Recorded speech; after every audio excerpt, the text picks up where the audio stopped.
It's coming up.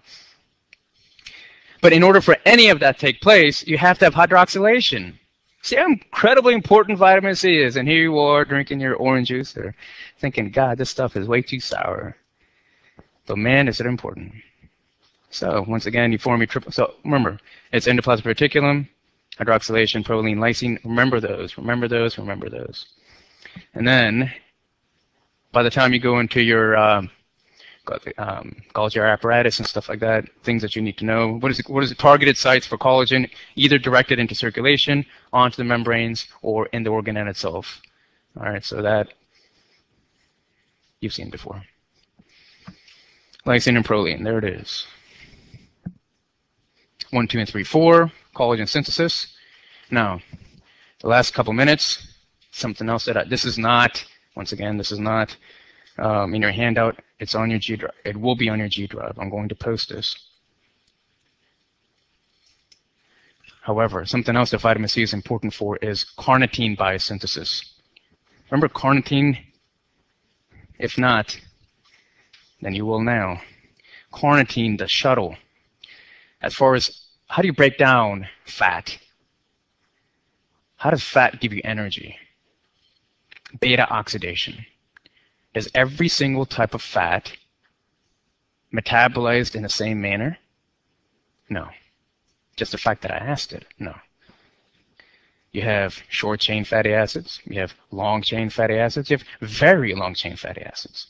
In this particular case, it's the long-chain fatty acids that are important so that you can have beta oxidation, because long-chain cannot travel into the mitochondria. Makes it difficult. It doesn't do it. So it needs help. Who's going to help? Are you guys with me? Who's going to help that fatty acid into the mitochondria? The carnitine. If you don't have the vitamin C to synthesize the carnitine, are you going to be fatigued? Or are you going to just be full of life? Fatigued. Why? Because beta oxidation produces, the end result of beta oxidation is what? ATP? Energy? Yeah. All right. Vitamin C. So these are the places that you would need it, and this is what I'm trying to get at. You don't have to know the enzymes. What I'm saying is you need vitamin C so that you can produce your carnitine. Why do you need carnitine? So that you can transport your long-chain fatty acids into your mitochondria so that you can produce your ATP. And these are the two places that you need vitamin C. End result here is a carnitine. It decreased. Why? Because of vitamin C deficiency. All right, this entire pathway, and I obviously don't expect you to know all this. Point being is that it's responsible for carnitine synthesis. Here, beta oxidation, big picture. Big picture. This is beta oxidation taking place. Mitochondria. Here's ATP. ATP. And all this stuff is going into the ETC. We speak a different language, don't we? ATP into the ETC. All right, then here once again, this is more for your reference. Once again, remember I said please make sure for your boards that you know the different sites as to where the cycles are taking place. Urea cycle, glycolysis, TCA, carnitine shuttle, malate shuttle, all that stuff. Very, very important. In this particular case, why is it carnitine shuttle? You need it so that you can transport your fat into the mitochondria, right? And why did I bring this up? Vitamin C? Yeah, so that you have energy. More for your reference.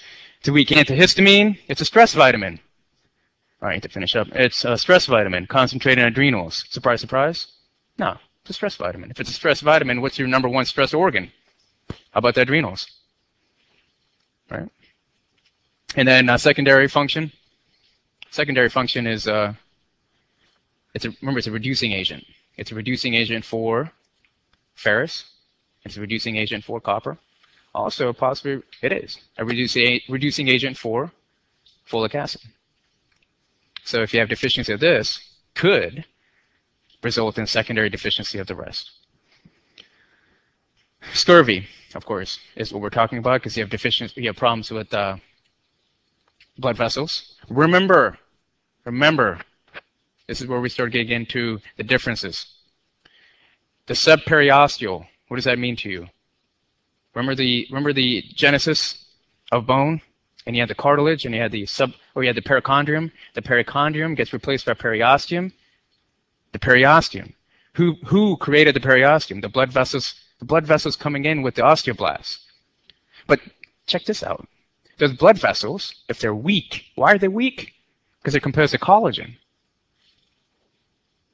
If that collagen is weak or non-existent, your blood vessels are extremely weak, and so therefore you are prone, that child is extremely prone to subperiosteal bleeding. Now, does that feel good or does that hurt like hell?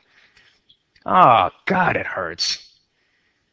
Do you understand why subperiosteal bleeding takes place? All comes back to what? Vitamin C deficiency, scurvy. Also, you have, corkscrew hairs, hemorrhage, which basically means peripheric follicular hemorrhage. Okay, that's what I need you to take there. And also, you need the collagen so that you can produce your bone to produce the osteoid. And that's the thing. In vitamin D deficiency, mineralization doesn't take place, but you have excess deposition of your osteoid. In vitamin C deficiency, you can't even produce the osteoid. You can't even, why? Why can't you produce the osteoid? Because you don't have the collagen.